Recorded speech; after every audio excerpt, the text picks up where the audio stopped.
Good afternoon, everyone. We're 1 minute into that afternoon on Friday. So thank you very much for joining us. I know that most of us, while we may not have the option to, would maybe be out joining, enjoying the sunshine or going out for a coffee with our friends. But we're instead going to talk about what we think is really exciting is that the AEP 5.0 dashboard is released with updated data. So welcome.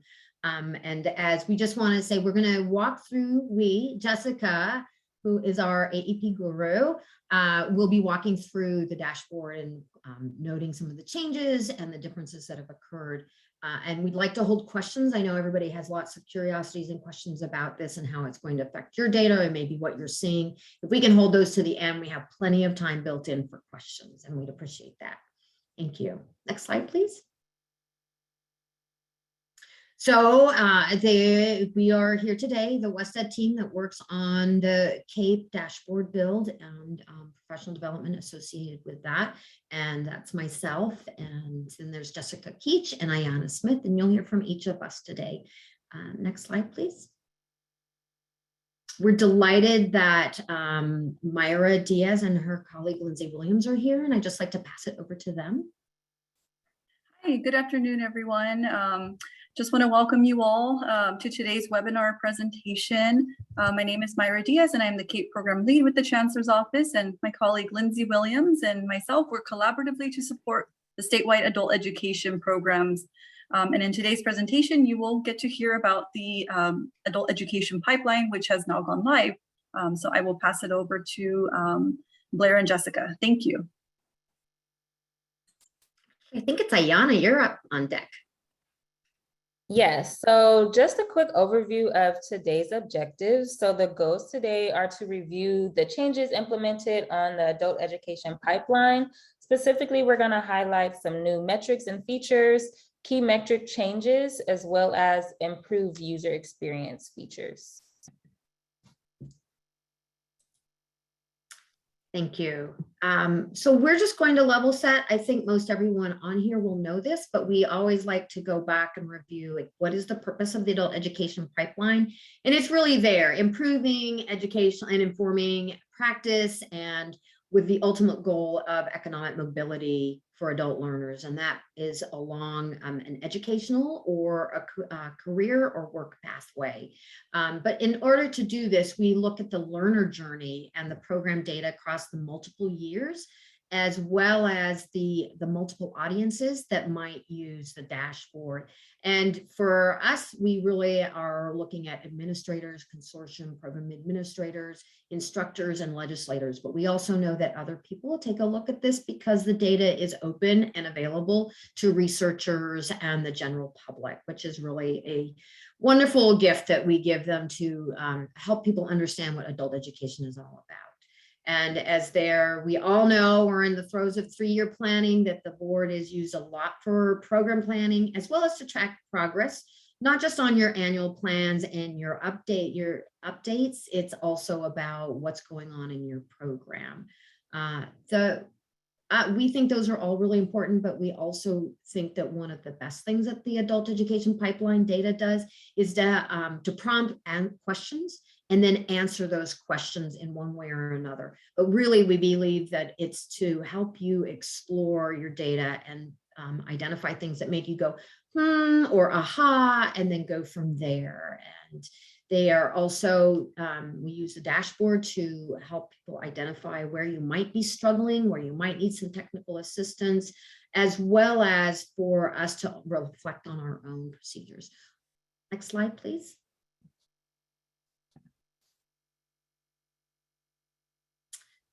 So the highlights, which Jessica is going to go into further, are those pieces that combine the data to offer this holistic consortium view, as well as a regional, institutional, college, and district and statewide view, right? There's all these different views. And so we can look at them in different ways, and we can look at those as they are aligned to the student journey, which include everything from the entry, the progress, transitions, completion of credentials, and employment. And we've been asked before, does a learner have to meet all of those spots on that transition? Do they have to make the full journey in order to be identified and reported on the dashboard? And the answer is no.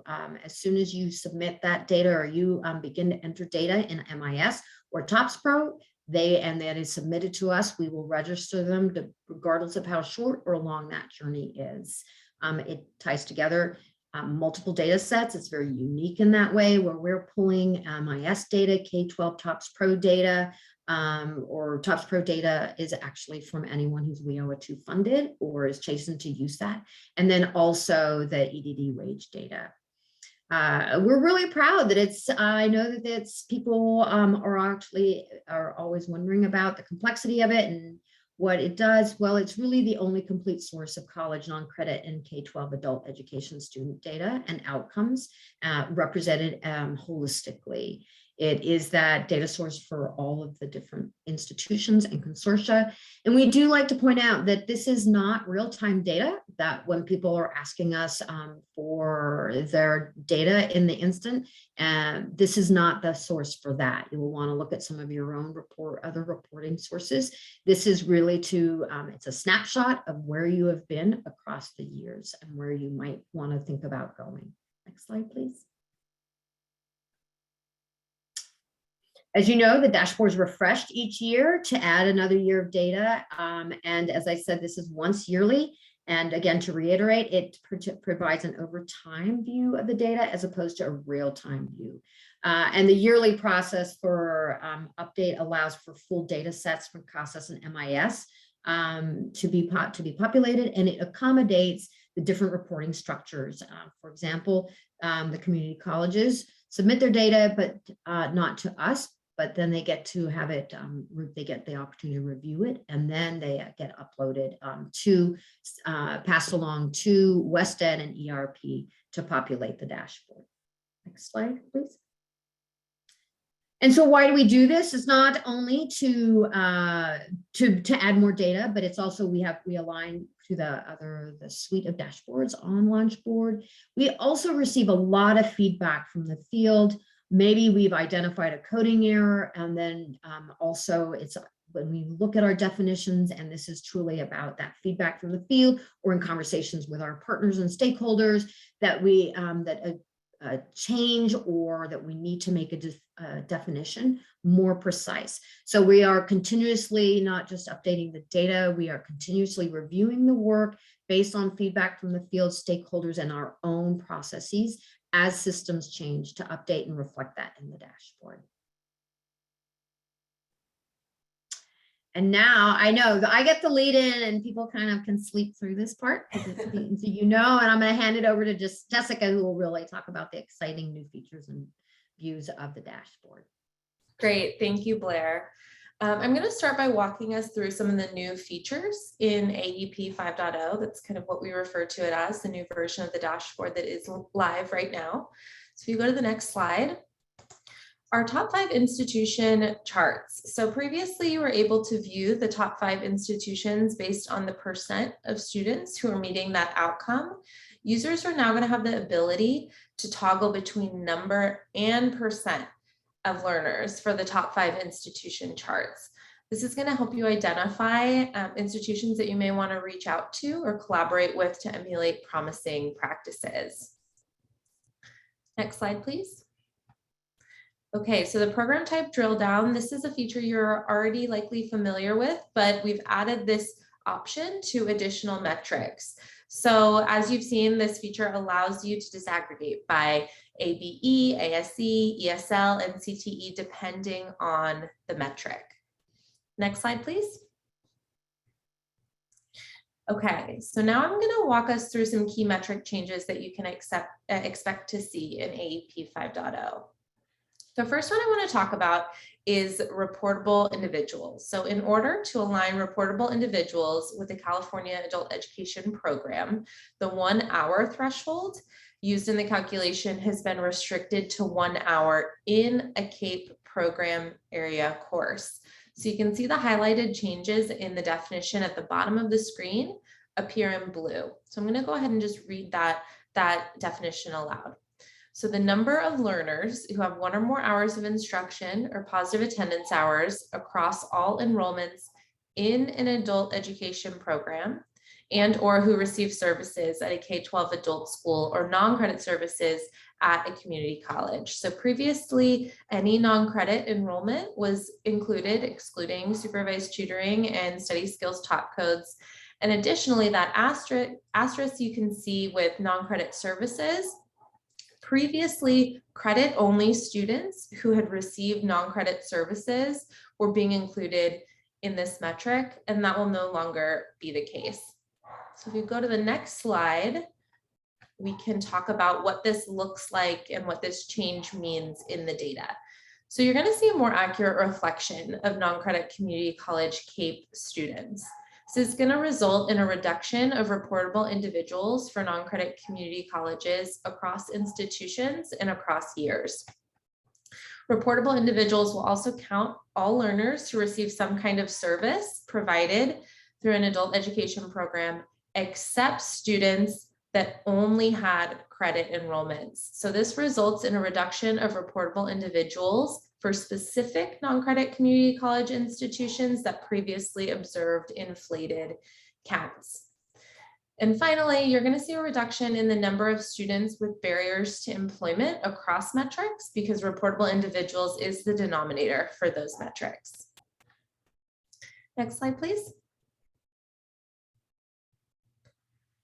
Okay, so we're all aware that COVID has had an impact on many aspects of our lives, and data and reporting is no exception. So I want to acknowledge that the Chancellor's Office recognizes the continued limitation that the non-credit community has faced in reporting student attendance hours in SX05 for non-credit distance education courses. In last year's build of the adult education pipeline, and that was version 4.1, it included 1 term of COVID impacted data. The Chancellor's Office consulted with the non-credit field and determined that the benefit of maintaining the hour threshold requirement for non-credit students during COVID impacted terms did not outweigh the cost of excluding those students due to their institution's inability to report student attendance hours. So therefore, during spring 2020, only an enrollment record versus hours reported was required for non-credit community college students to be counted in metrics that require an hour threshold. This year's version and this year's dashboard build carries over this decision for the 2020-21 year of data. So you can see the impacted metrics in the blue box on the right, and the most important ones being the ones that you're probably most familiar with are reportable individuals and participants. Next slide, please. Okay, so what does this mean in the data? So you're going to see a specific impact to non-credit community college student data. It's a consistent approach. It was the same approach used in AEP 4.1 for spring 2020, and it treats all colleges the same. It also aligns metric definitions between dashboards across the launch board. So this is the same strategy or solution that was applied in SSM to count non-credit students. The way that the coding exception manifests itself at the institutional level does vary by institution. So for example, some institutions show expected declines in participant counts compared to pre-COVID years, whereas other institutions may show some unlikely increases. It's really institution dependent how this exception manifests itself in your data. Additionally, the coding exception means that the participants metric, AE202, may include students that did not complete the 12 or more hours for non-credit community colleges. This allows for a broad universe of students to be able to obtain outcome metrics. So outcome counts are going to be available for those institutions, for all institutions. However, because there's a broader universe of students, you may observe lower rates of outcome attainment. Next slide, please. Okay, so this is a look at how we're flagging this on the dashboard. So you're going to see notes on metrics where the coding exception has been applied. So for example, reportable individuals has this big note underneath that talks about everything I just explained. And then any metric that uses participants as a denominator, which is all of the outcome metrics in the dashboard, you'll be able to see when you click on that blue check mark or blue question mark for additional information, you'll be able to see the information around the coding exception as well. So everything's very transparent and very clearly flagged on the dashboard. All right, some additional changes that we've made. The age groupings have been adjusted to align with the National Reporting System categories. So I want you to note that these age bands do differ from other dashboards in the launch board, but are really more specific to the adult learner population. In English language learners, AE 305, the COMIS calculation has been updated to align with ever enrolled in ESL using the ESL program area definition in participants in ESL, which is metric AE 100. Long-term unemployed reportable individuals in AEP 4.1, a match against the EDD UI wage file was conducted to determine employment status and count students as long-term unemployed. This process has been removed from the metric calculation. And then low literacy reportable individuals. And I want to flag this one because this is different than what we discussed in our pre-release webinar. But in AEP 4.1, students ever enrolled in ABE or ASC were included as low literacy reportable individuals. And after feedback from that pre-release meeting, consultation with the field, and in alignment with the way Casas Tops Pro reports students for WIOA Title II reporting, ESL has also been added to that calculation in AEP 5.0. Next slide, please. And then finally, I want to talk about some, in terms of the metrics, I want to talk about some calculation fixes. So the first one I want to mention is the transition to post-secondary. This is AE 602. Previously, the top code for health professions transfer core curriculum was being coded as CTE. And additionally, the calculation was counting students' first time in CTE based on the first time they were a participant in CTE, not just on their enrollment, versus any enrollment in CTE. And this has been corrected in AEP 5.0. These last two fixes were actually identified by feedback from the field, and we were able to squeeze them into the last 2 weeks of the build. So I want to pause for a second and just acknowledge the really important work that you all pay and the close attention to detail that you all pay to this dashboard and to this work. And because of that, we're able to investigate each question, look into the code with our coding partners, and they often lead to improvements in the dashboard. So I just want to say thank you before I talk about these two changes. So completed a post-secondary credential is AE 625. A coding error has been corrected to align it to the definition listed in the MDD. In the prior build, the code did not capture all intended certificates and awards. And then we've also adjusted the time horizon for the COMIS calculation to align with the time horizon of earning those awards that's in the TOPS Pro calculation. So it's earning an award in the current or any subsequent year. Those are now both aligned to each data set. And then earned a post-secondary non-credit CTE certificate. A coding error has also been corrected here to align with the definition that's listed in the MDD. So in 4.1, the code did not restrict this metric to non-credit certificates in CTE. It was strictly non-credit certificates. So we've added that restriction to CTE, and that's now been corrected in the new version of the dashboard. All right, next slide. I think this is the last kind of group of things I want to talk about. We've really focused on the user experience and clarity and definitions for this build. So if you'll move to the next slide, I can show you, we've done a comprehensive review and alignment of metric descriptions. We've revised the metric definition dictionary, which I really encourage you all to take a look at. And we've improved our tooltip descriptions. And that's where you click on that blue question mark and more detail pops up. So we encourage you to visit those, view them, provide us feedback. And then we've also made several visual improvements in the dashboard to help you navigate it better and provide more clarity and tie things together when necessary. So you can see on the right, it's an example of where we've indented submetrics on the left navigation, and that appears across the different components of the student journey. All right, we have several resources that I'm going to turn it back over to Blair, and she's going to walk you through some of the ones that we have available to understand these changes and these updates. Super, thank you. And I am noting people's questions, and we can return to those at the end. So just so you know that I'm actually pulling them out, and I have half an answer, but I can't present and type at the same time. So I'm going to turn to the resources. Next slide, please. So we do have resources that will support these. I think this is to Janae's question about where things are these noted on the dashboard? And as Jessica said, some are noted on the dashboard. Either they are explicitly on the front or you click on the question mark. We also have a changes in definitions document that's posted to the Adult Education Pipeline dashboard. If you click on this, it will take you there, and Jessica will show you later, but it's at the end of each page that you access on the dashboard, regardless of where you are. When you scroll to the end, you can click to view the resources and then find out more about the data.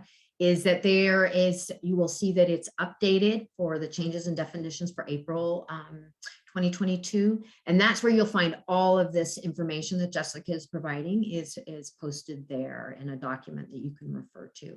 The other way to explore that is the metric definition dictionary, which we really think is the primary source of information for all aspects of the dashboard, including your agency crosswalks, terms used and explained, and importantly for this discussion is the definition and calculation for all metrics on the dashboard. This is really great for coding, but it's also for understanding how things are calculated, and will really provide you the information for both CASAS and for the MIS data.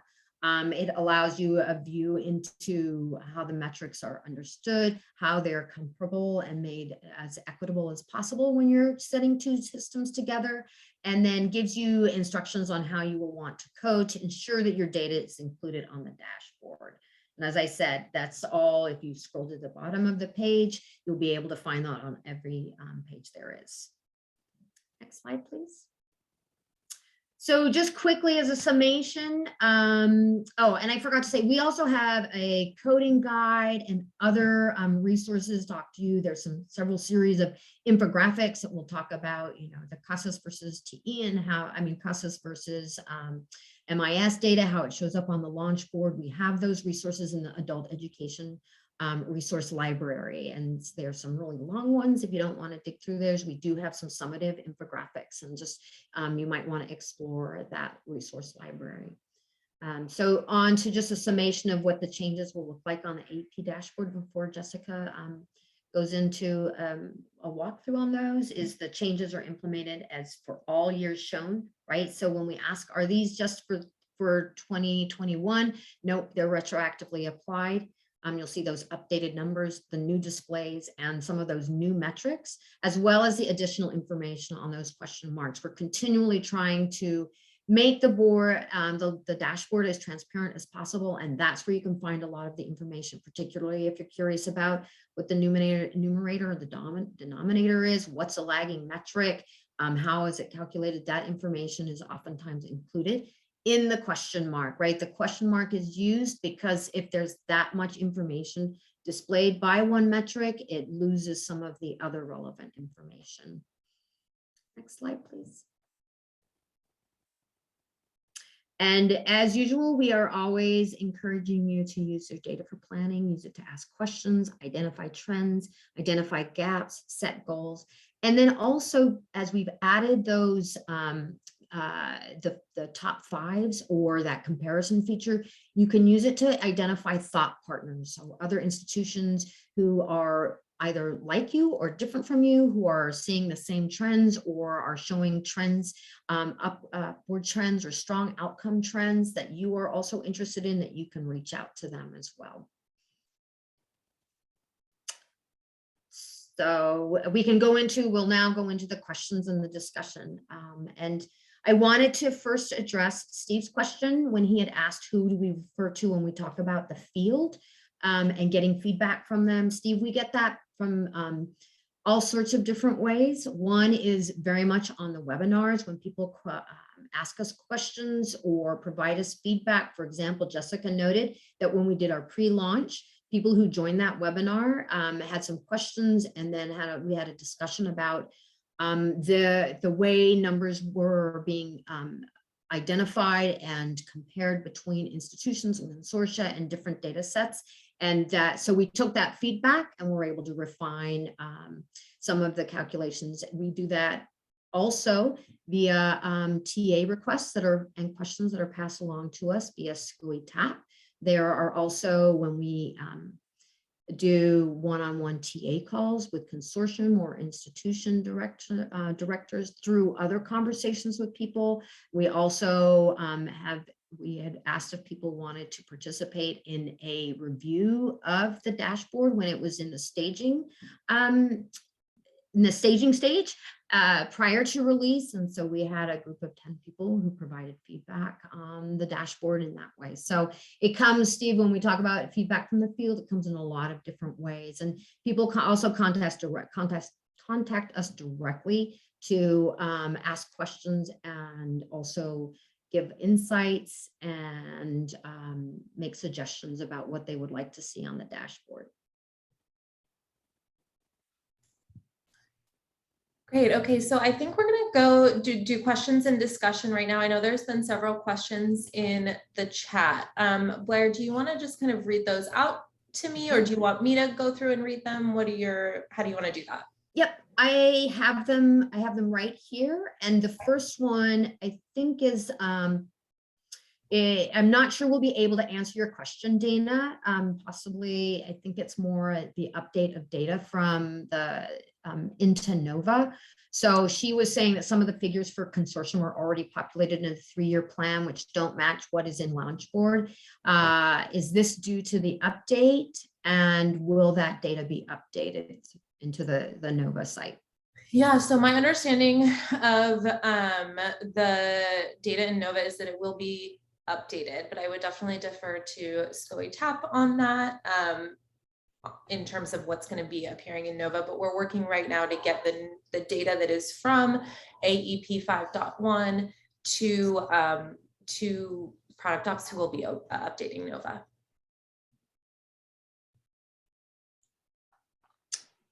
Super. Okay. Can I ask another question kind of related to that? Sure. Okay, so I've been digging around in our data, and I'm trying to figure out where the figures in Launchboard are coming from as far as the adult schools are concerned. So I'm looking in TOPS Pro, and most of the time I'm able to find the exact same figures, which makes me really happy. But other times I cannot for the life of me figure out where they came from. So what would you suggest? Maybe have a conversation with one of you guys individually, or? Yeah, I would say when you can't figure out why, your first resource is the metric definition dictionary, right? So there are some differences, but of course, please reach out to Blair and myself, and we're happy to take a look at your CASA summary report, as well as the data that's in Launchboard, and then kind of walk through it and kind of problem solve to see what the difference might be. So please feel free to reach out. Yeah, that would be great, because we do need to know where it's coming from in order to set our targets. So, yeah, so we can keep track of it. Okay, I will do that. I'll try using the metric definition dictionary a little bit more, and I'll dig around and use the tips. And if I still can't figure it out, then I'll contact you guys. Thank you. No problem. Thank you. Could I add to that? When you reach out to us with those questions, invariably our first response is, can you send us your TE summary report so that we can see the numbers and do a little bit of research on our own. So when you submit those questions, when you're looking at your data, it's really helpful if you include that information for us. I can guarantee you it'll be our first question back to you. So Okay. it Perfect. streamlines that process. Thank you. Great, thanks. Yeah. We had another question. It says, so CTE classes for credit will show up if K-12 students transferred or were co-enrolled in 4-credit CE courses, CTE courses. I'm trying to understand more about what you mean. If whoever asked that question, if you want to maybe come off mute and I'm unmuted. I'm happy to answer the question. I'm with the Victor Valley College Consortium region, and I'm Apple Valley Adult School. My name's Adele. When we started this process, there really weren't any non-credit classes except for a few ESL.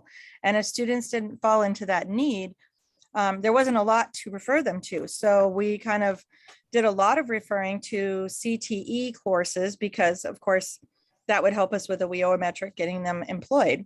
However, those numbers never show up. Just the few students I had that were co-enrolled or enrolled afterwards in the adult ed ESL. So that's why I was concerned, because I had even reached out to Peter Simon. I said, hey, look, I have all this data. It's a personal data. It doesn't have a match in MIS with anything. And why are my numbers so low? And I recognize my students when they graduate or pass on for having completed CTE credit bearing certificates. So that's why. yeah, that's helpful. I think for answers regarding your specific institution, it would be the same thing. Reach out to us directly. And also which metric you're talking about makes a difference as well. So if we're talking about, right, transition to Correct. To post-secondary. Okay. Transition to post-secondary. Okay, so transition to post-secondary includes transition to CTE, which is CTE regardless of credit status. So it would be there. So that'll work. Okay, great. Well, if you have any other questions, you can feel free to just reach out to us. Okay. Awesome. So just a couple more questions. One, is there a date for the update for, I believe, Guillermo, you are talking about moving the data from the dashboard, having it reflected in to Nova.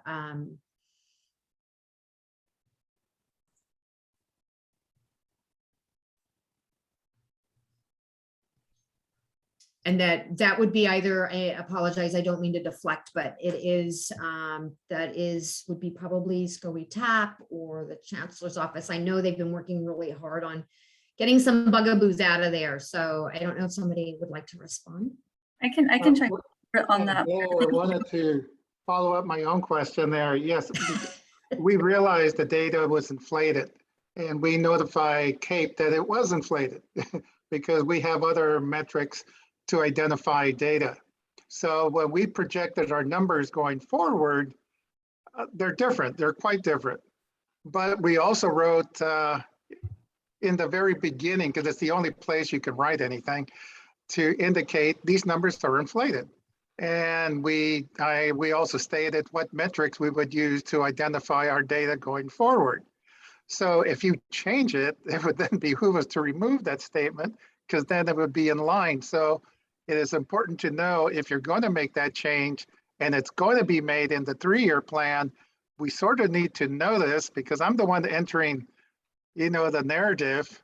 So I need to know when that's going to happen or if it's going to happen or leave it alone.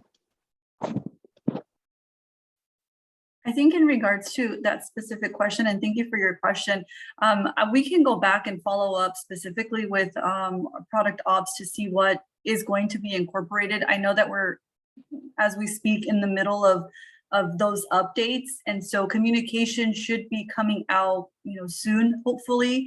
But we are in the middle of those updates, and we'll be following up with some additional communication and clarification. So we can take that back. And just be able to, dig in a little bit further to specifically be able to address your question. So thank you for that. Just to clarify on his question too, we have a very similar thing going on with us, but the narrative won't be deleted out of there, correct? Just the pre-populated data piece, but your narrative should stay in there. Is that correct?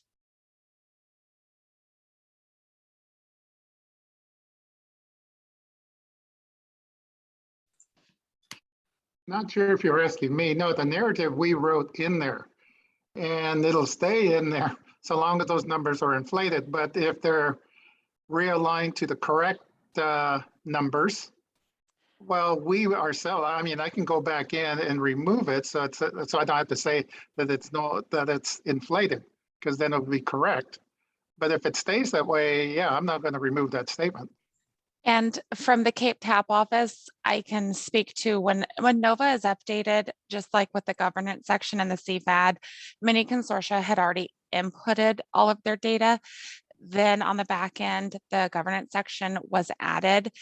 Everything that had previously been entered stayed. The update only affected the section that had to be updated. So if you've done your narrative and the update happens, the narrative should remain in place as you originally inputted it. Okay, thank you both for clarifying. That makes sense on my end. So I know what to do.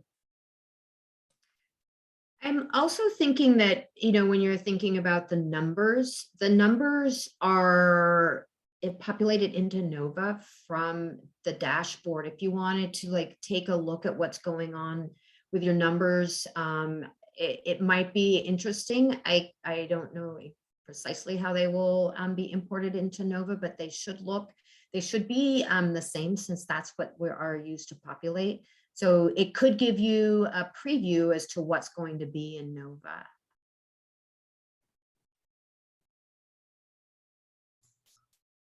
All right. Were there any other questions? I was looking through the chat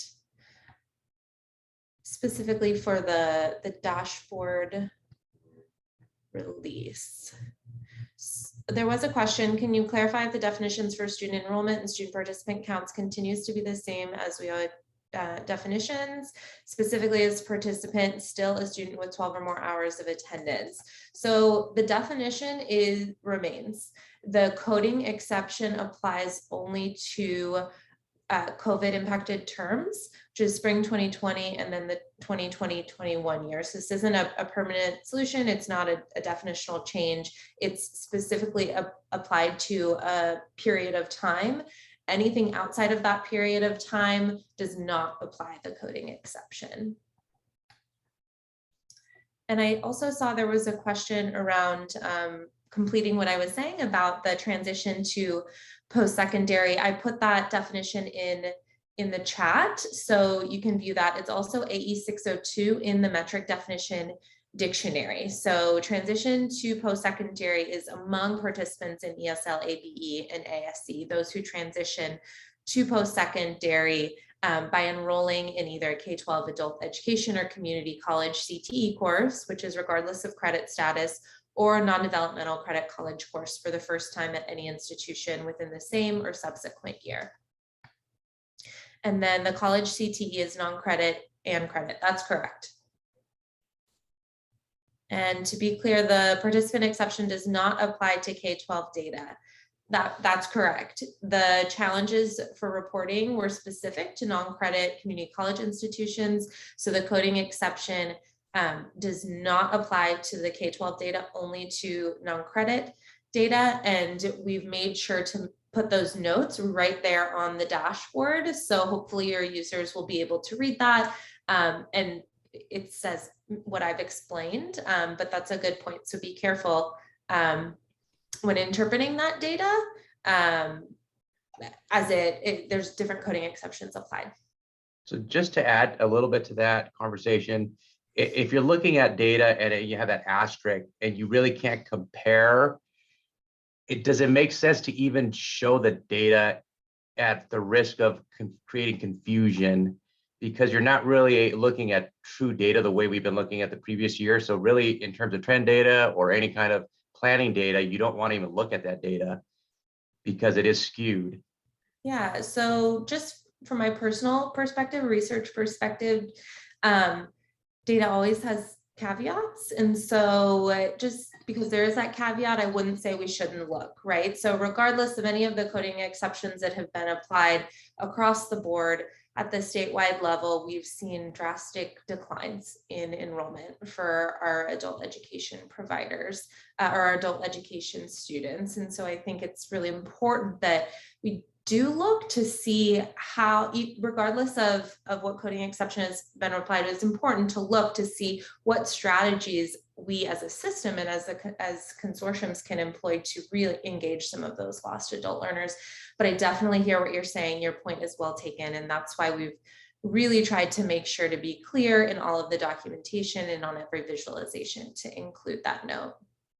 And you might have, just as one further step, I think you might have said this, I might have missed it. The issue about recording hours and non-credit has been addressed so that we don't have to asterisk further data. So they are tracking college non-credit side is reporting hours to be able to track the 12 hours. If it's online or whatever, if we go into another shutdown of college, some colleges are still don't have in-person instruction, I think. And so has that been addressed, or is this going to continue on until COVID is over, which I don't think is going to be for quite a while? Yeah. So I'm, not the chancellor's office. I do know that there have been some changes to SX05, and there are some ongoing conversations on how to make sure that institutions are able to report. So it's not a permanent solution. Thank you. Jessica, and just to chime in, so yeah, that is definitely an area that we understand is a big issue, and we are at the chancellor's office definitely diving into that and trying to explore some solutions. And as we do that, as communication and a solution has become available, we will definitely be communicating that to the field. But we do recognize that this, unprecedented times of with the pandemic has, we're just seeing the results now, and so we're trying to definitely dive in to see what we can do to address some of those issues. And it is something that is on our radar. We're seeking feedback, and we're looking to further explore some possible solutions. And we will be communicating that with the field as well. Thanks, Myra. Are there any other questions that came through the chat, Blair, that anyone has about the new data? I don't see anything. Anybody else have any questions? You're welcome to unmute and ask further questions or.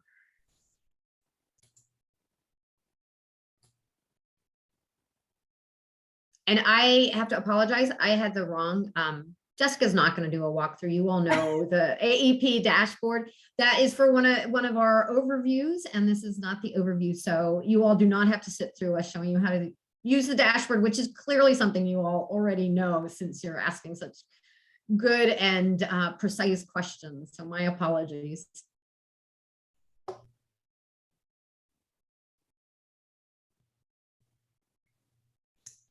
All right, if there's no more questions, should we wrap it up? I can put my email in the chat. So if there are any questions that you all have that come up, you can feel free to reach out to me as well as Blair and any of the folks on the. I have one comment. It may be something you thought about before, but talking to superintendents, it would be useful if we had a tool that compared launchboard to dashboard, because that is the language our superintendents, i.e. our voting officers, speak, and all of us are adult education administrators, so we're always having to translate that piece.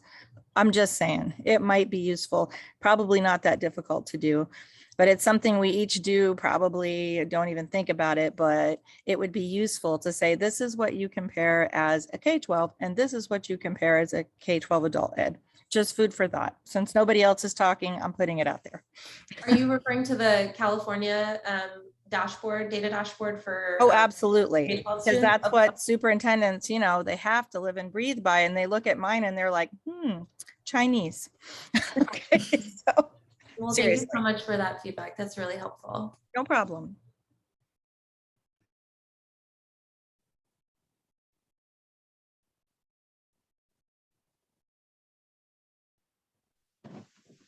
Okay, and with that, I think we'll turn it back over to Mandalay to close us out. Thank you, Holly. I actually tried to start, but I was on mute, so I apologize. So thank you so much to the Chancellor's Office for being present today and West Ed. We do really appreciate all of your work and taking the time.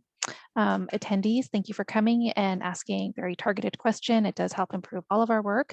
I did post an evaluation link, so please take a few moments, if you will, and really give us some targeted feedback. It helps us be better and inform the professional development that we set up. As you can see, we have some upcoming webinars. There was a link posted, so when you can, please feel free to register. We have the next one on May 10th with adult education pipeline data for continuous improvement and the 3-year planning. And with that, I will go ahead and close it out. Thank you all for your time this afternoon and enjoy the rest of your day. Thank you, Mandalee.